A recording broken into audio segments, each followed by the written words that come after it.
Hey everyone, and welcome. Today, we're going to tackle a question that sounds simple on the surface, but is actually one of the most important things any investor can ask. Are your returns really as good as you think they are? All right, let's just jump right in with a quick puzzle. Imagine you have two choices. Portfolio A gave you a fantastic 18% return. Portfolio B, a very respectable 15%. Now your gut reaction, right? Go for the 18%. Bigger is better. But what if I told you the answer isn't nearly that simple? That the smarter investment might not be the obvious one at all. And that's because the final number, well, it just doesn't tell the whole story. The real secret, the crucial piece of the puzzle, is that you have to consider the price you paid in risk to get that return. I mean, think about it. A huge gain that required you to take a wild, stomach-churning gamble might not be so smart after all. We need a way to measure that trade-off. And lucky for us, there's a tool for exactly that. Enter the Sharpe Ratio. It was developed by the Nobel laureate William F. Sharpe, and it was engineered to do this one thing brilliantly, to measure an investment's performance after you've accounted for all the risk involved. So what does it actually tell us? The simplest way to think about it is this. The Sharpe Ratio spits out a single number that tells you how much reward you got for every single unit of risk you had to take on.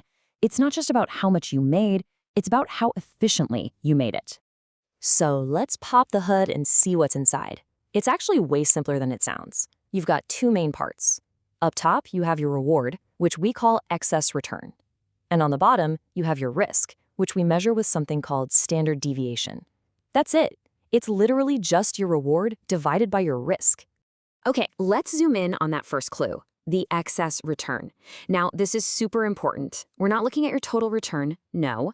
We're only interested in the return you earned above and beyond what you could have gotten from a completely safe investment, like a US Treasury bill. You can think of that risk-free rate as the starting line. Any investment worth its salt has to clear that hurdle just to be in the game. And here's a perfect example of how that works. Let's say your portfolio returned 10%. Sounds great, right? But hold on. If you could have gotten 3% from super safe T-bills without breaking a sweat, you didn't really earn 10% for your troubles. You only earned a 7% risk premium. And that 7% is the true reward that goes into our calculation. Okay, so we've got our rewards sorted. Now for the other side of the equation, standard deviation. And the absolute best way to think of this is as the price tag on your return. It's the number that quantifies the volatility, the choppiness, the sheer unpredictability you had to endure to get that reward. So how do analysts actually calculate this price tag? Well, without getting lost in the math, they basically just look at how much your returns bounced all over the place.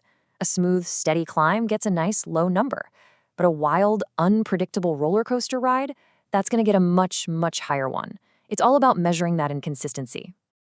All right, time to put it all together. We have our detective tool, the Sharpe Ratio, and we've gathered our two key clues, the true reward and the price paid in risk. Let's go back to our original puzzle and finally crack this case. And here it is, the big reveal. Look at this.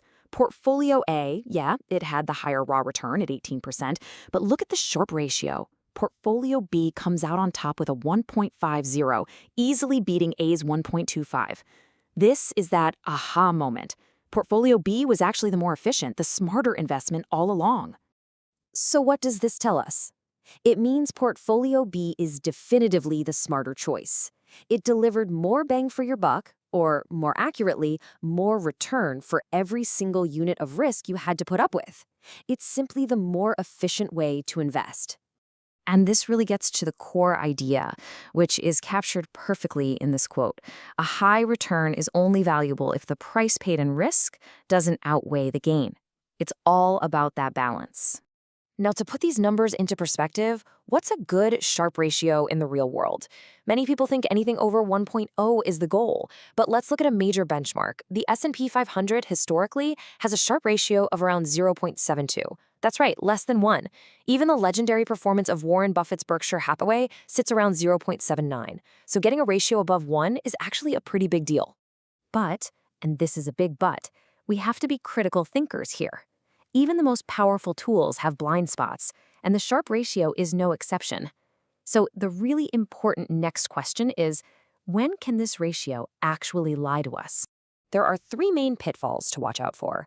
First is the steamroller problem. The ratio can be fooled by an investment that makes small, steady gains for years, right before a single catastrophic loss wipes everything out. Second, it has a symmetry bias. It punishes a huge, unexpected gain just as harshly as a huge loss, because it just sees both as volatility. And finally, it assumes returns follow a neat bell curve. But we all know markets can have wild, unpredictable events that break the model. And because of these blind spots, smart analysts have other tools in their toolbox. The Sortino ratio, for example, is a clever tweak that only measures bad volatility, the downside risk, which solves that symmetry problem. The Trainer ratio, on the other hand, measures return against only the risk tied to the overall market. Each tool gives you a slightly different perspective. All right, let's bring this all together. What's the bottom line here? What are the key ideas you should take away from all this? Here's your new toolkit for analyzing returns. First, focus on efficiency. Always ask how a return was made, not just how much. Second, context is king. A ratio is meaningless in a vacuum. You have to compare it to its peers or a benchmark, like the S&P 500. Third, be a little skeptical of a ratio that looks too good to be true. And finally, always ask about tail risk, that small but catastrophic chance of a total wipeout. So I want to leave you with a new way of thinking. The next time you see a great return, say 20%, the old question was simply, how much did I make? From now on, your new, smarter question should be, at what price? And thanks to the Sharpe ratio, you now have the tool to find the answer.